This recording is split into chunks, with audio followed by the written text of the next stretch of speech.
परिवार को किसी की नज़र लगने वाली थी और इन्वेस्टिगेशन शुरू हुई। बहुत सारे लोग इकट्ठा हो गए। इस पूरी घटना की सबसे अजीब बात यह थी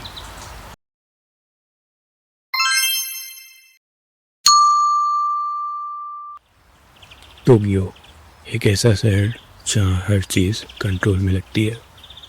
साफ, सुरक्षित, अनुशासित, सब कुछ एक सही तरीके से चल रहा था। लेकिन हर शहर के अंदर छुपे होते हैं कुछ ऐसे राज, कुछ अनजानी कहानियाँ जो सब कुछ झकझोर कर रख देती है।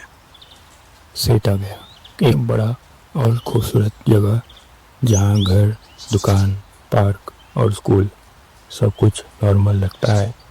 लेकिन 30 दिसंबर 2000 की रात एक छोटी सी गली में एक ऐसा घर जहाँ सब कुछ कंट्रोल से बाहर हो गया था।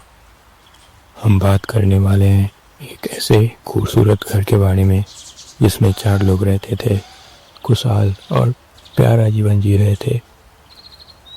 पिता हिरोशी जो छोटी सी दुकान के मालिक थे और उनकी पत्नी हिना जिन्हें किताबें और क्राइम की कहानियाँ पढ़ना बहुत पसंद था। उनकी 8 साल की बेटी सोड़ा और 6 साल का बेटा हारुतो पढ़ने में काफ़ी तेज और दोनों बहुत संस्कारी थे।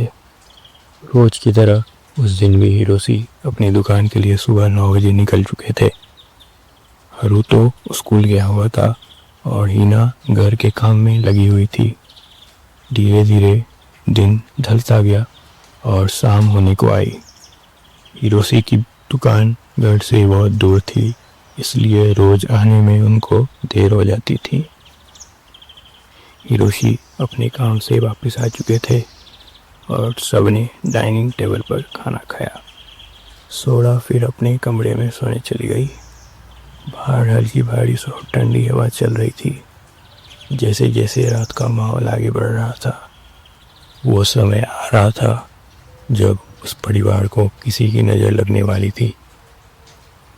रात के लगभग 11 बज रहे थे। एक अनजान आदमी सोरा के कमरे में घुसा और फिर इधर उधर देखा कि कोई और तो नहीं है और उसने मौके के फ़ायदा उठाकर चाकू से वार किया।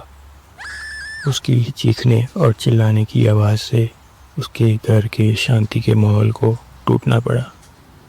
उसकी माँ और उसके पिता तुरंत सीढ़ियों के सहारे उसके कमरे में जा ही रहे थे कि अचानक उनके सामने एक अनजान आदमी उनको दिखाई पड़ गया और उनसे हाथापाई के दौरान केंजी के उनके पेट में भी चाकू लग गया, जिसकी वजह से वो वहीं पर गिर गए। और उस अनजान आदमी ने उनकी वाइफ और उनके बेटे को भी चाकू से वार किया। रात के 12:30 बज रहे थे और वो अनजान आदमी उस टाइम भी उनके घर में मौजूद था। अगली सुबह ग्रैंड मदर साचिको, जो कि हिना की माँ थी, उन्होंने रोज की तरह हिना को कॉल किया, लेकिन इस बार उठाने वाला कोई भी नहीं था। वह चिंतित होकर उनके घर जा पहुंची। हॉल में किसी को ना पाने की वजह से वह सीढ़ियां चढ़ के ऊपर जा ही रही थी कि सीढ़ियों पर उनकी बेटी गिरी हुई थी और वो सोड़ा को खोजने के लिए उसकी रूम में गई और वहाँ पर भी वो गिरी हुई थी। और ये सब देखकर उनको अपनी आंखों पर विश्वास नहीं हो पा रहा था और उन्होंने जल्द से जल्द हल्ला मचाया और आसपास के लोगों को बुलाया और उनमें से किसी ने पुलिस को कॉल किया और इन्वेस्टिगेशन शुरू हुई। इन्वेस्टिगेशन ऑफिसर काइतो ने सोचिका को आश्वासन दिया और फॉरेंसिक टीम को बुलाकर जांच शुरू करवाई और फिंगरप्रिंट से पता चला अटैकर का जेनेटिक बैकग्राउंड मिक्स था। मतलब कि उनकी जो माँ थी वो यूरोपियन कंट्री से हो सकती है और उनके पिता चाइना या फिर कोरिया से हो सकते हैं। उनकी उम्र 20 से 25 साल हो सकती है। Blood group A. इस पूरी घटना की सबसे अजीब बात यह थी कि अटैकर ने घर में रुककर किचन में ऑमलेट खाया, आइसक्रीम खाई, जूस पिया, कंप्यूटर यूज़ किया, जैसे घर उसी का हो। ऐसे ही इन्वेस्टिगेशन होते होते आज 25 साल बीतने को आए, लेकिन किसी का कुछ पता नहीं चला क्यों किसने किया है।